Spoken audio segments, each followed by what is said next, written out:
So we are in the day 2 of our retreat, and today our theme shall be my response to the Supreme Lover.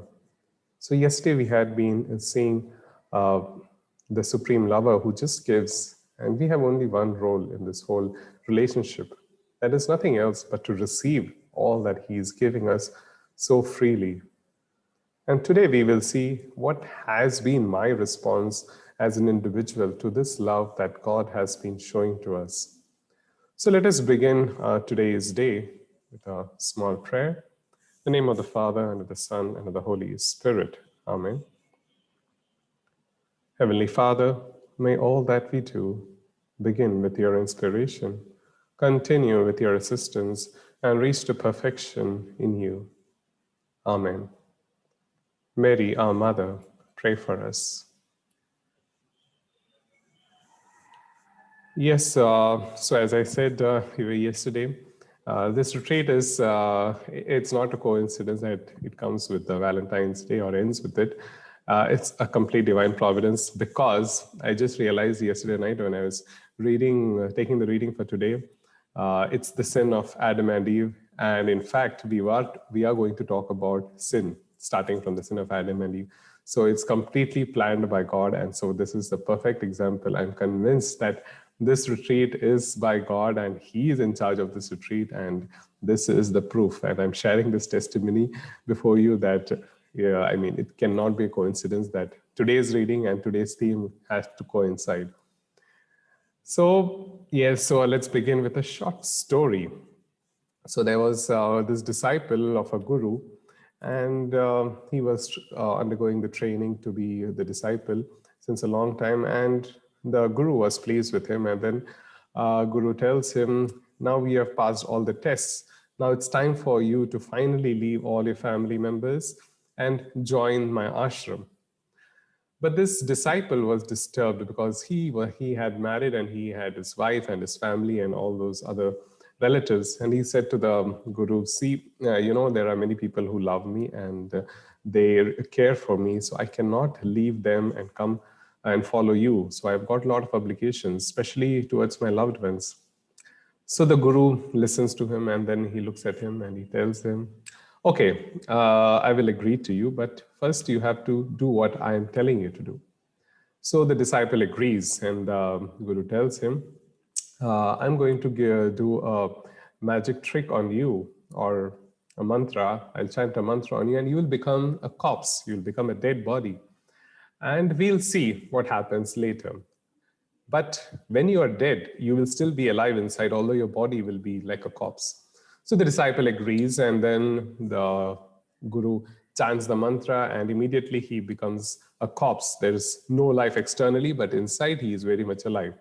And so the body is in his family home, and all his family members, his relatives, friends, all are standing and crying, mourning for his death and describing him, he was good and this and that, and all possible adjectives which he never heard in his lifetime. So while all this is going on, the disciple's soul is listening to this, and the disciples see, I was right. So many people love me, and I'm so important for these people. How could I leave these people? So I was enjoying all that thing, getting that importance. And then when all this mourning is happening in that house, the guru comes and then he looks at all this melodrama that is happening and he looks at the family members and he tells him, it's okay. I mean, just calm down. I have got a mantra. I can bring this corpse back to life. I can give you your loved one back to life. So the people were happy. They were like, okay, yeah, we definitely would want him back. But then the disciple says, the guru says, there's one condition. I need one of you to sacrifice your life so that I can bring this man back to life. And then the tables turn and all of them starts giving excuses. No, I've got this and that. And then all were giving excuses why they should not be the one to sacrifice for that man. And while all this is happening, the man's wife takes courage and he tells to the guru, all said and done, you're right that we wanted this man back. But the fact is that we can manage without him. So it's okay even if he's dead. Yes, my dear brothers and sisters. So this is the story for most of us. The people whom we consider, or the things we consider to be the most important things in our lives, are really not that important. Ultimately, everything can pass away. Anyone can turn against you or maybe not with you, depending on their circumstances or conditions. But there's only one person who will be always there with you, and that is God. So the moral of the story is seek God with all your heart. So let the story be in the back of your mind, and we'll come to the person who actually gives his life for us. So we move ahead. So while we are talking about sin, so today's theme is basically sin, that is our response, each of us response. So as you are seated on your chair or wherever you are, I want to imagine yourself as bound, helpless, and enslaved, as though you're sitting on a chair which is separated and is far away from God, and feel yourself being chained onto the chair, as if you are a convict, you are a slave, and this chain that is tying you up to the chair is nothing but the sins that you have committed. So get a feel of that, being seated as a convict in a prison. Then, so this is basically to set the mood to listen to what's going to happen. So once again, let me remind you, I'm going to send you all this material. So you need not take down any notes. Just pay attention to the talk and the screen. So the grace that we are going to beg for is the understanding of sin from God's point of view. Therefore, I ask for the gift of feeling shame and confusion before God as I consider how many have been condemned for one serious sin and how many times I deserved to be condemned for my so many sins. Well, that was quite a long, big statement, but I just want you to focus on two words that I've underlined here: shame and confusion. So now, why shame? Shame because I did something wrong. I am at fault. So that is the part of shame. Why confusion? Because now you're going to see how the angels were punished for their sin, how Adam and Eve were punished for their sins. Then you see the people of Israel who were punished for their sins. But despite God being so just and him punishing all those people, he has been still merciful to me despite so many of my sins, so many of my faults. Every time I fall, he has still been gracious and loving towards me. So this should create a confusion. Why is God sparing me from punishment? Why is he being so compassionate towards me? So once again, shame because I did something wrong. And second, confusion because God is still being merciful towards me despite my faltering. So now, how did it all begin? So we look at the sin of the angels. So the sin, how we see in the Bible, the angels, the fallen angels, were the first one to reject God. So how did it all begin? So the angels are spiritual beings who are created by God. So there is, so the angels share much like all the qualities of God, except that they do not have a body, unlike us humans, but rest of all, they are like God. But of course, they were created by God. They are not God. So this is a different. All the angels are creatures and God is the creator. Let this difference be in the back of your mind. Now here comes the difference. Some of these angels, a group of them, the leader whom we identify as Lucifer. So now Lucifer was the actual, there's a positive meaning behind Lucifer. He is the angel of light. So he's an angel of knowledge, or however you can describe him. So basically, he was the one who revolted against God, and he gathered a group of angels, and they wanted. So now here is the difference. So God is the source of everything. He is the source of love, divine life, and all the good things because he is the creator. But then these angels realized that we are less than God. And these angels said, what makes us less? Why should we be less? We have to become equal to God. And so comes the revolt. And so this is the sin of pride. Why can't I be like that person? Why can't I be like God? I am better than him or her. I have everything I want. So, this sin or this decision to become God brings a hatred of God. So, now is the real transition. So far in heaven, there was only one element: love and love and love. But now, with this event, the love is being pierced with the sword of hatred. So here there was love, and here there's the first instance of hatred that is coming across. And now what happens? God is definitely not pleased with this sight. He is pained by all that is happening.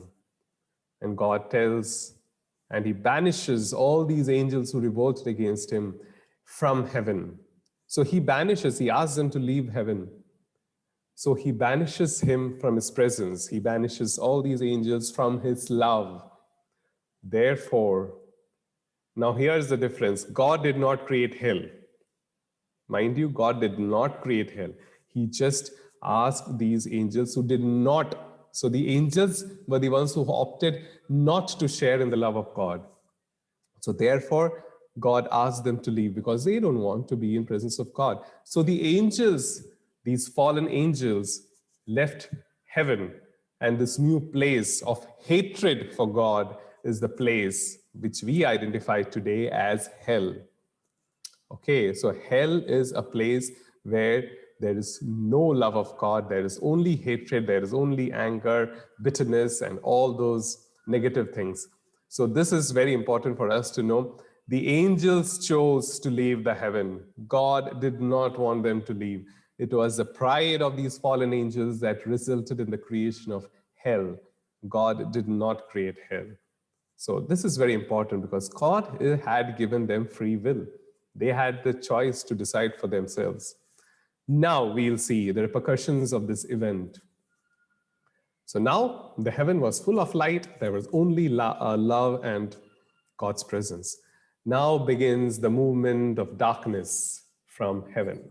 So the darkness began from heaven. So Jesus would say, I saw the devil falling from the heavens. So the darkness is descending from heaven. So that Satan does not want to be alone. He wants maximum company. He is so filled with hatred because there is no love in his heart. And he wants maximum people with him. And that's how he tempts all of us through our personal and social sins. Now, we'll come to a little more about social sins later.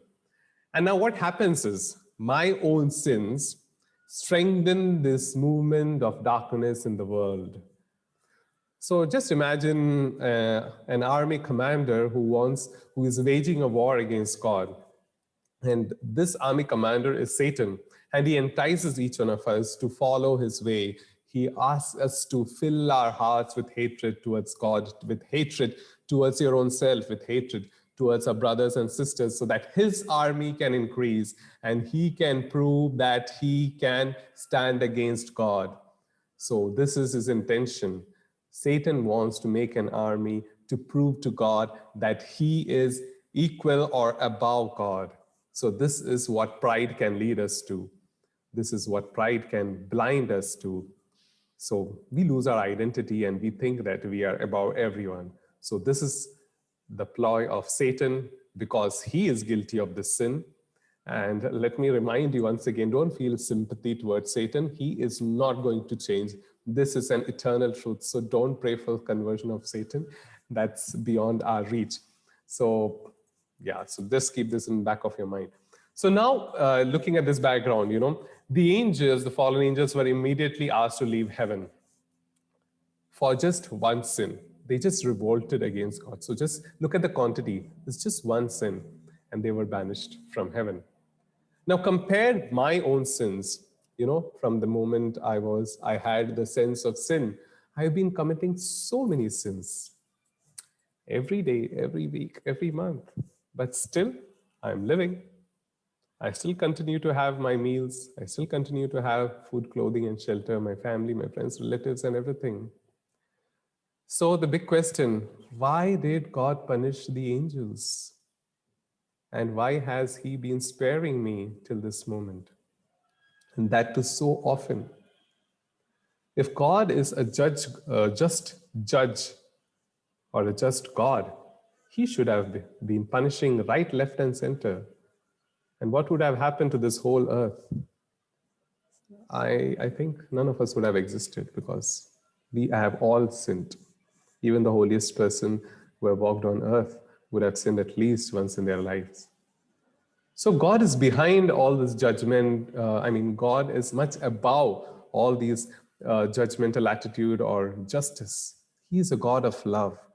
And out of his love flows his mercy. So I've already given you the answer, but let this question be in your mind. So now, as I said, the movement of darkness has begun from the heaven and it slowly enters earth. So yesterday I said when God created human beings, that is Adam and Eve, he gave us a very important gift, a very beautiful gift, free will. And now this free will makes us humans and not puppets. So we have a choice. We can decide what we want in our lives. And so God gives everything to Adam and Eve, the whole of creation, and he tells them, all these animals, all these trees, all these fruits are for you. And now listen to this very carefully. Eat of every tree in the garden, but not of the tree of knowledge of good and evil. So now in Genesis chapter 2, verse 9, he says that he created all the trees. They were good looking and they were good to eyes and they were tasty to eat. And so he also planted, there were also trees of life among all those trees. But there was only one tree of knowledge of good and evil. So this is a difference. There were many trees of life, but there was only one tree of good and evil, and it was placed exactly in the center of the garden. And God told them not to eat of this tree, but you can eat of all the other trees. The fruits of all the other trees. So life was given in abundance to the first parents. Now we'll see what happens. And mind you, when God gave this commandment, Eve was still not formed. Adam was the only person, so God communicated to Adam. Why is it important? We'll see.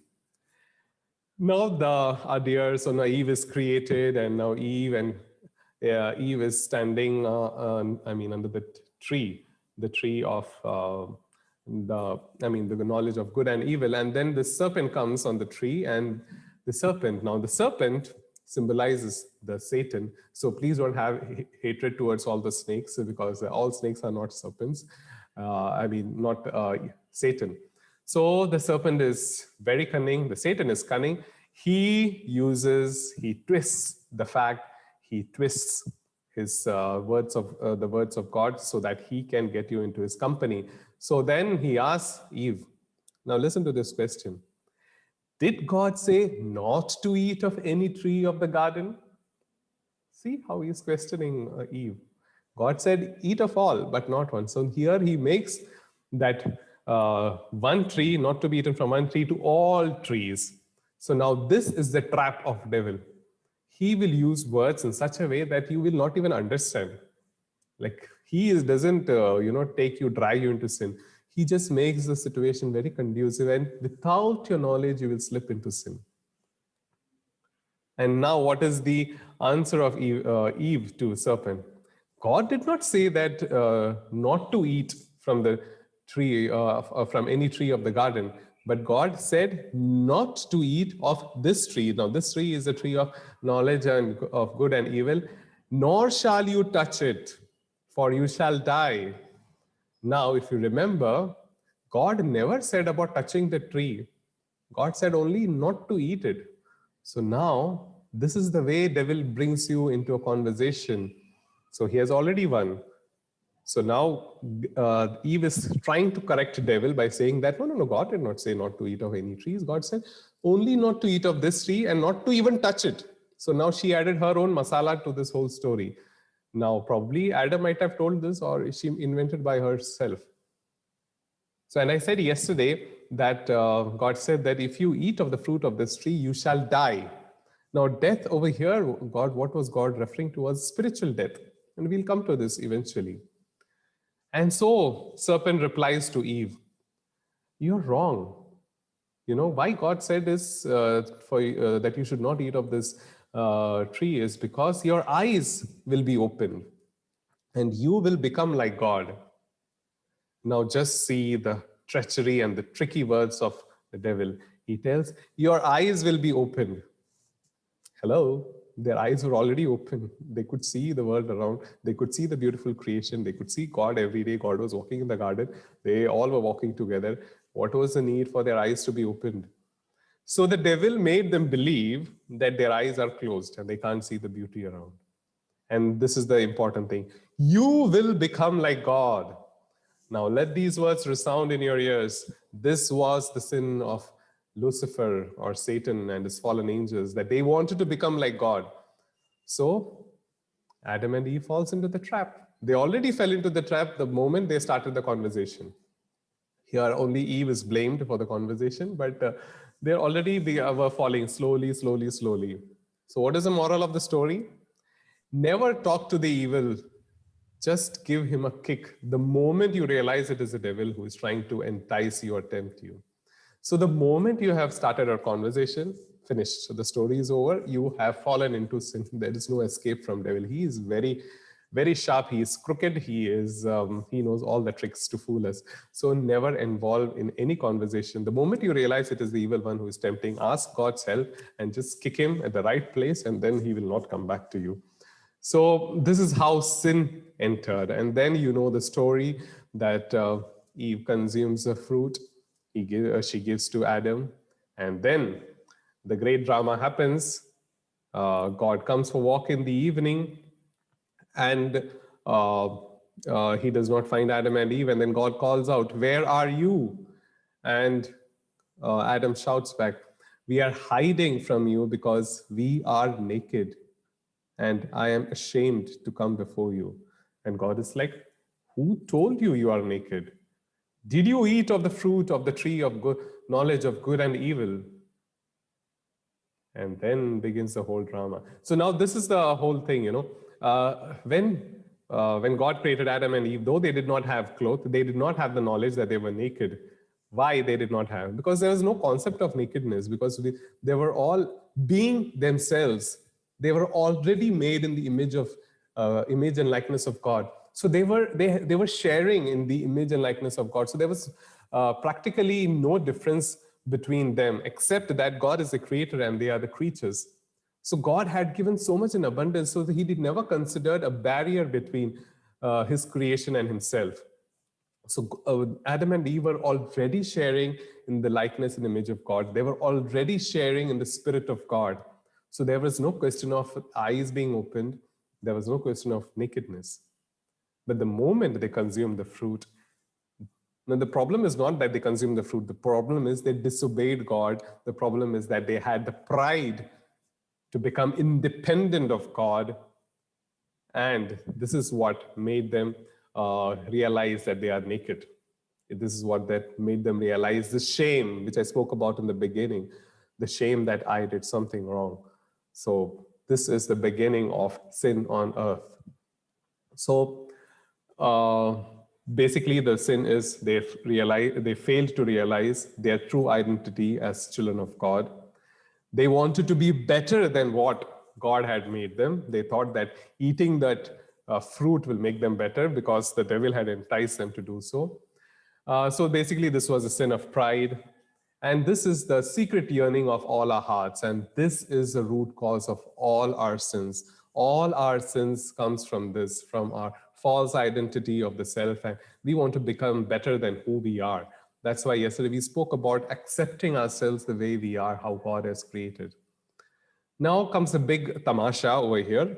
Here now God is asking Adam, "Who asked you to eat of this tree?" And Adam said, "I did not. Eve told me to eat." And Eve looks at serpent and tells, "Serpent was the one who asked me to eat this."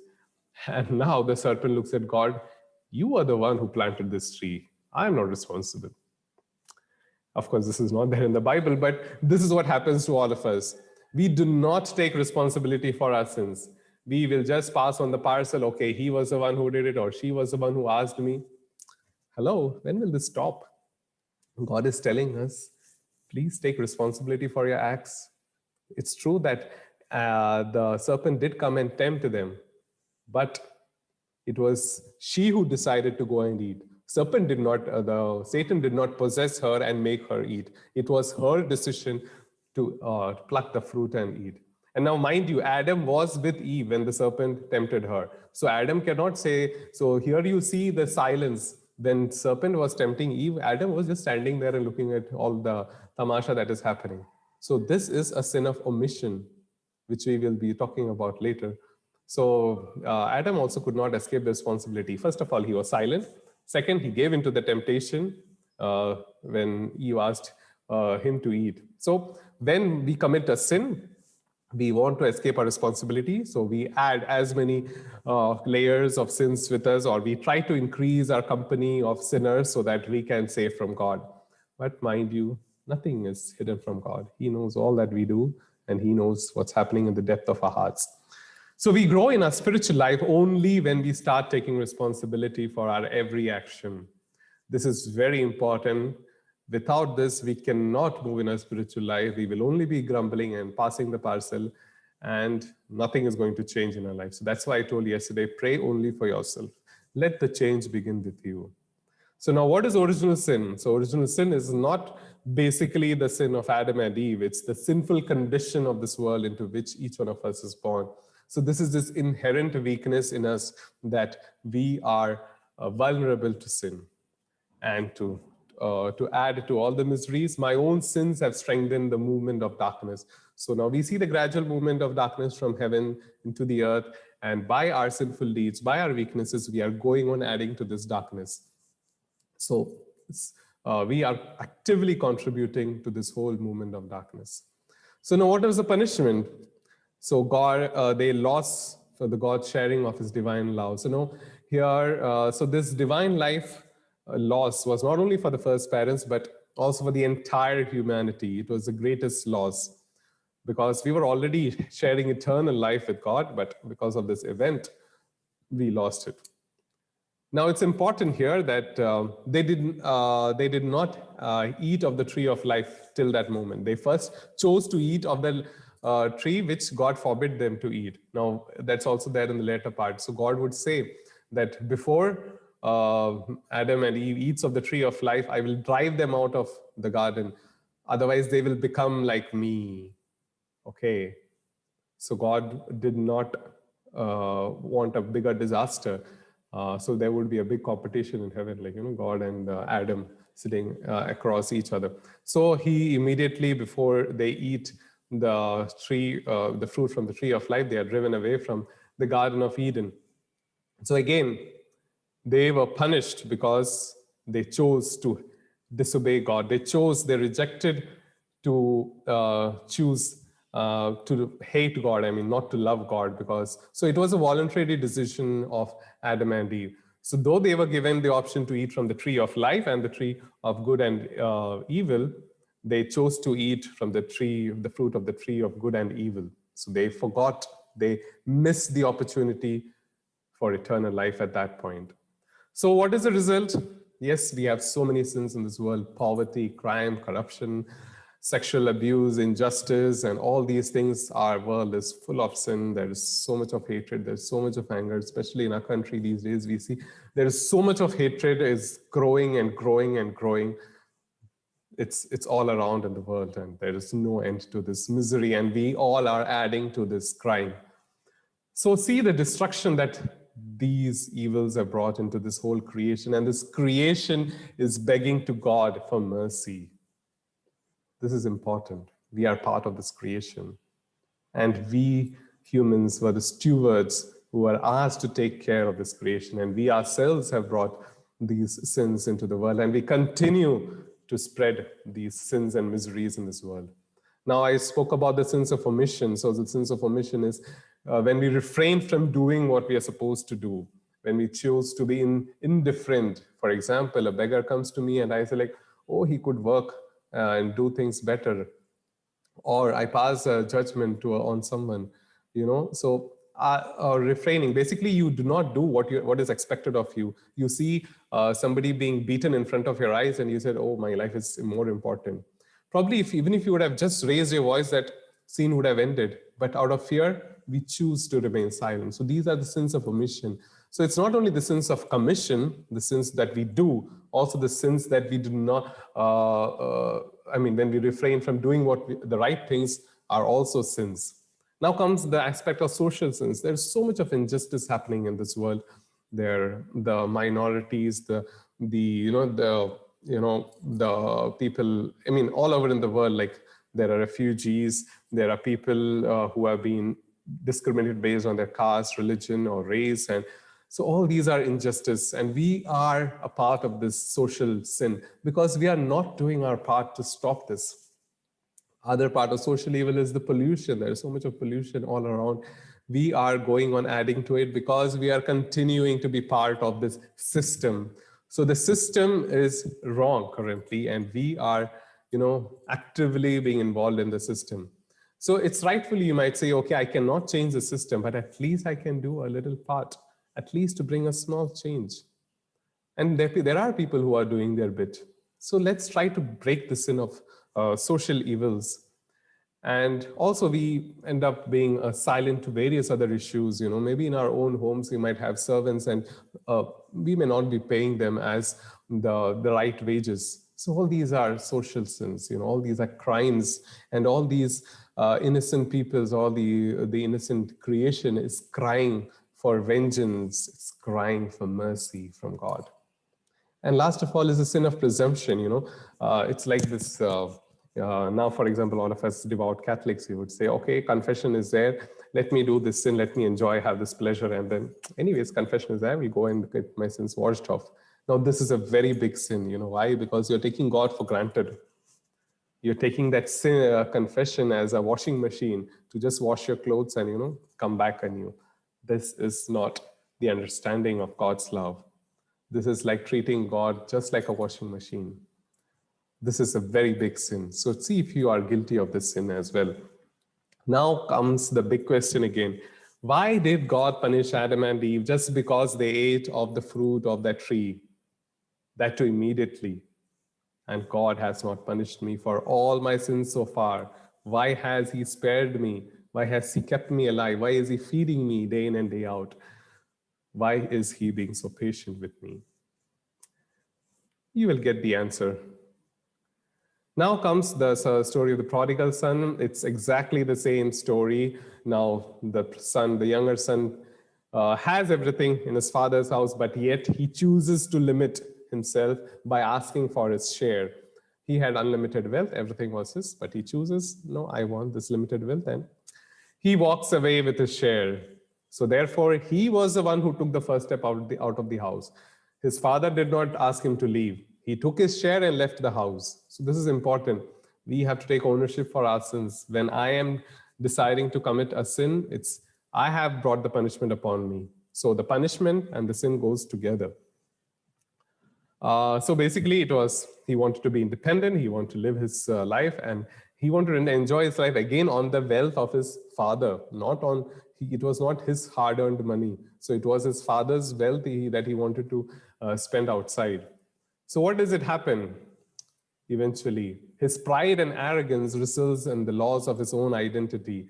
So again, he committed the sin because he lost his identity. He thought that he wanted to be greater than his father. He was already the beloved son of his father. So he lost his identity. Then he goes and commits all those sins. And now he comes and he falls in a bigger trap. He loses his identity, his own dignity as a human being. Now imagine the plight. He is a Jew. This younger son is a Jew. And he is working with the Gentiles. He's working under a Gentile because the Gentiles are the ones who consume pigs. And so he was taking care of these pigs. And he was so poor that he had to eat the food of the pigs. So this is what happens when pride and arrogance rules our head. We fall from the highest position as beloved son or daughter of God to the lowest pit, where we become worse than animals, and we have to feed ourselves with the food of the animals. So often this initial pleasure of sin leads into a bigger pit of emptiness, shame, and disgust. And mind you, it's not only the prodigal son. We too end up rolling like the pigs in the filth. And what happens? The Spirit grieves in silence. Remember, we are the temples of the Holy Spirit. The Spirit is dwelling in us, but the Spirit does not say anything because we have stopped listening to our conscience. We have stopped listening to the moanings of a spirit because our pride and arrogance have blinded us, have deafened us to these little whispers of the Holy Spirit. And that's how we keep rolling in our sins. We just enjoy playing in that muck and filth. And it's a very pitiful situation when you are in that state because we all are sinners, and I too have been a sinner in my life, and I know what it feels like when we are in that pit of sin and then we realize that why is not my conscience pricking me? And it's very painful to realize that your conscience is completely silent and there is no, you don't feel even the presence of God. God is far away at that moment. And that's the sorry state of most of us, especially when we keep committing sins. And we only think that mortal sins are the biggest sins, but no, these venial sins, they pile up, and they become worse than mortal sins most often. So have these thoughts in the back of your mind. So basically, what is sin? Sin is a clear-cut no to God's offer of life and love. Sin is a belief that I can live my life independently of God. It's an untruth that I can be fully human independently of God. It's a clear-cut rejection of God. And it's a willful choice of hell and punishment.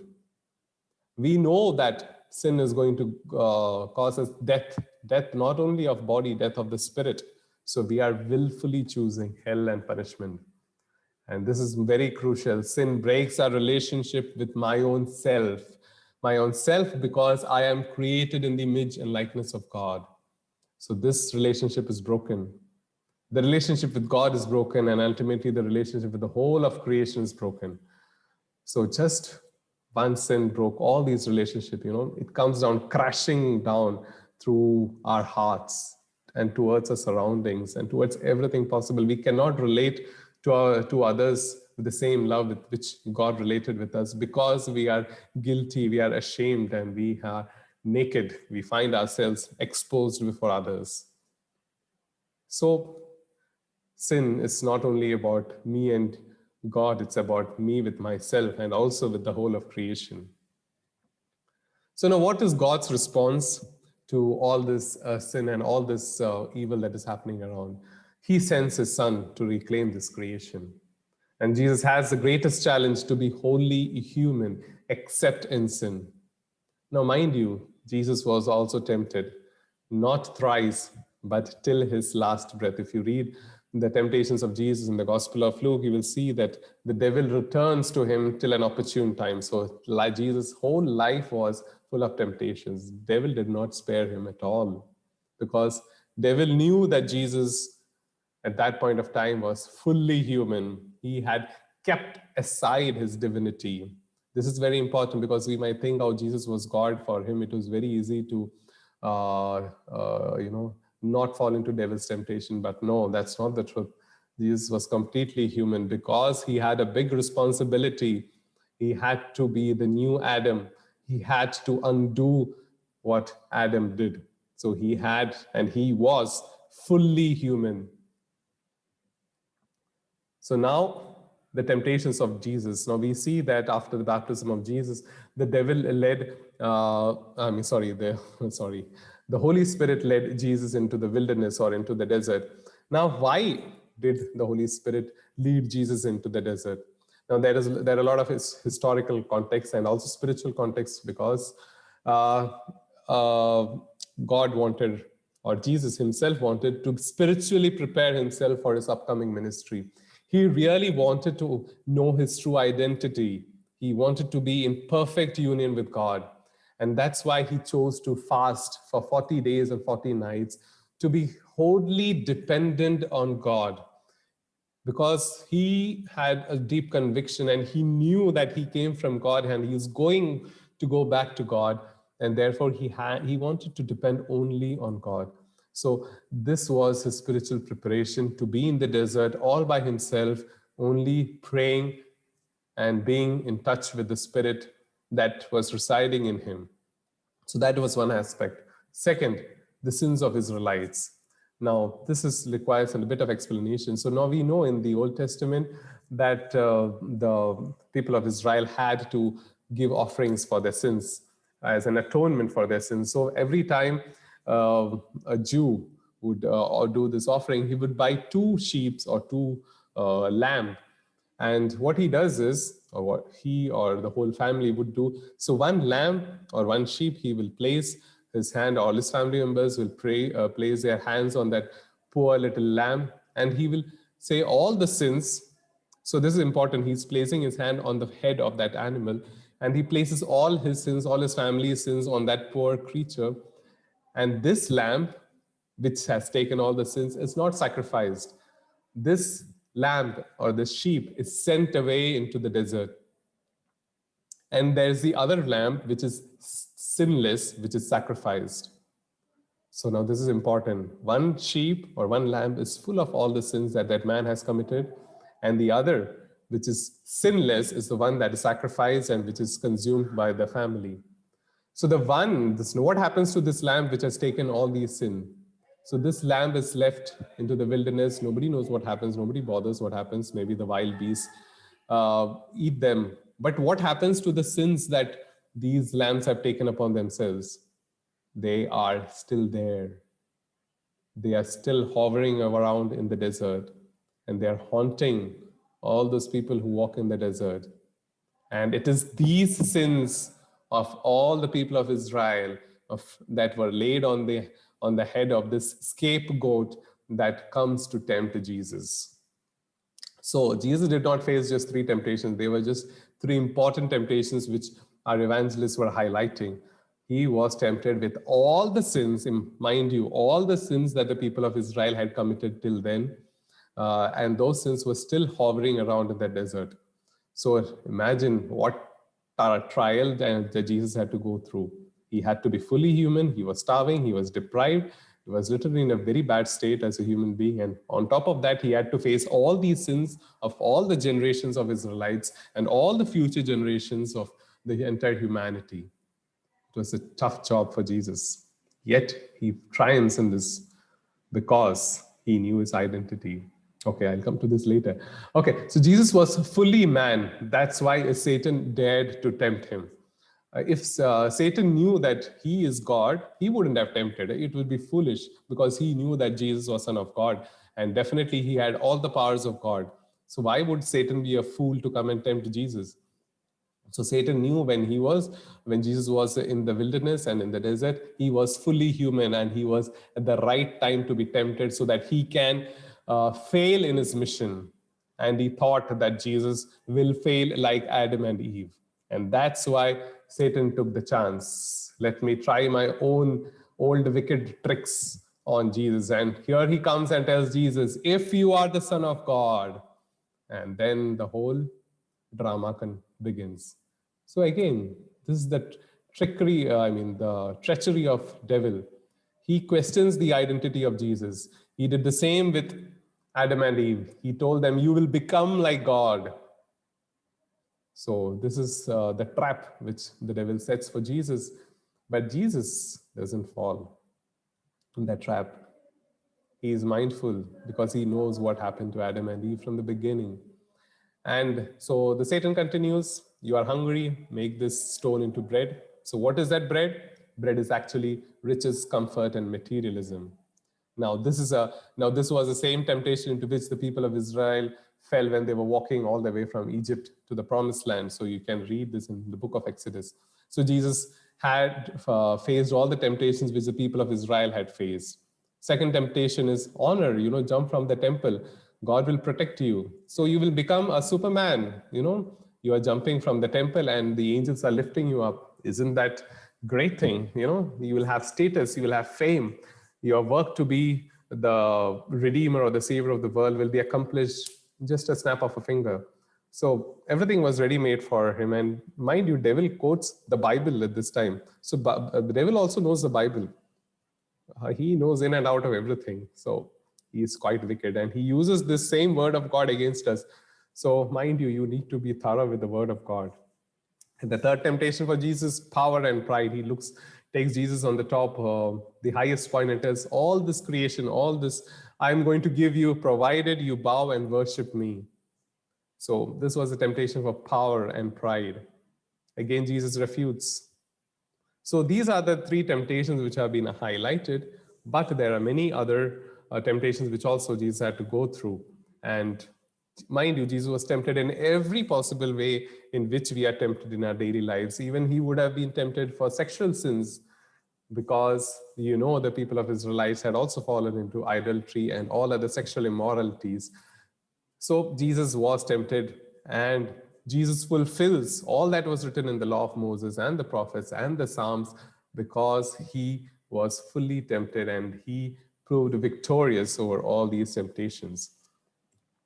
So it's very simple, the Satan's strategy. First, he will blindfold you. He will say that you are not the child of God. He will blind your identity. He will swear you are less, you are worthless, you are good for nothing. So he will actually lower your status, and we will believe that. Yes. And then he will tempt you for riches, comfort, ease, pleasure, greed. Have more. What's the big deal? Then next thing is honor, vain pride, vain glory.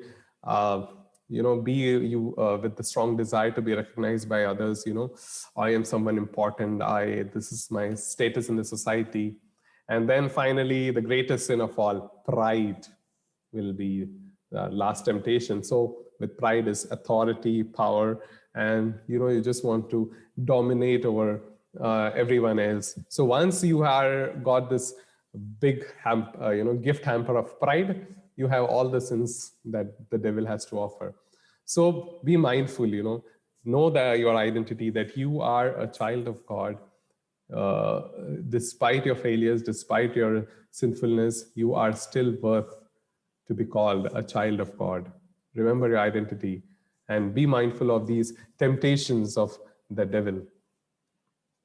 So what is my response? So my response towards all that God has been doing to me can be only one thing: a deep, heartfelt repentance. So we began with shame because I did something wrong. Now we move over to guilt. Guilt is not shame on the fact that I did it, but on the fact that I did something wrong. So we move from the fact that I did the sin to the fact that I did this sin. The focus is on the sin. And therefore, we come into a state called as contrition. So contrition is basically the realization that I have committed sin, though God is loving me. So here it's an important thing, God's love comes first and then comes my sin. So God chose to be compassionate, good, loving, and generous towards me despite all my sinfulness and despite all my failures. Why?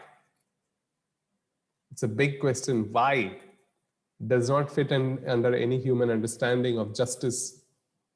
If somebody were to offend us, we would be quick to judge and pass any kinds of judgments on those people. But God does not do that. Why? So therefore, repent not because of fear of punishment, but out of fear of hurting the loving heart of a father. So this is important. We will not change our lives because of the fear of punishment. We can change our hearts only when we know that there is a father, a heavenly father or heavenly mother, whom we call as God, who is loving us beyond our understanding. Only then we can change. Only then will a true transformation occur. Otherwise, all our confessions are just meaningless. So this is something important. Metanoia is basically a real change of our heart. So the kingdom comes before repentance. God's love comes before my acceptance of God's love. So God's love is already there. It is we who are rejecting God's love by our sinful deeds. So it's up to us whether to accept God's love. And none of us are ever worthy to be receiving this love. God is just giving us freely out of his love, out of his mercy. And we have only one job to do, that is to receive. We sin when we reject this love of God. It's as simple as that. Just receive what God is giving. So now I have put a lot of questions. I'm not going to go through this because we are already running out of time. And important thing is to forgive your own self, forgive your past, forget all the resentments, bitterness. You can go through this later on. There are various types of sins that I have listed. You can just glance through them. What are my values in life? Do I compromise on things? Do I easily give in to temptation? And once again, remember that confessional is not a washing machine. It's beyond that. God is not a washing machine sitting there to do the dirty job. Though he does it out of love. But we are not supposed to consider him in that sense. We go to him because he's a loving father. He embraces us. He makes us a new creation every time we go back to him.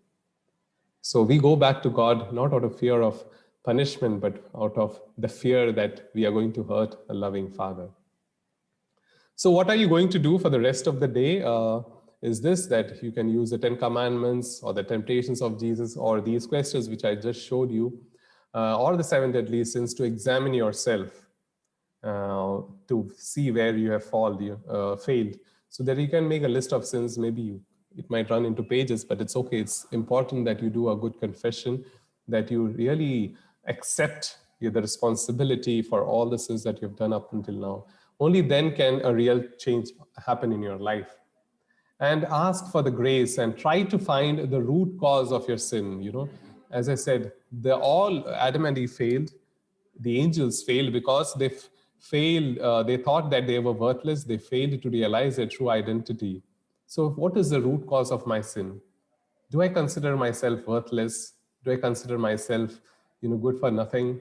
What is the self-image that I have? Or do I consider myself above everything, above everyone else? So what is the root cause of my sin?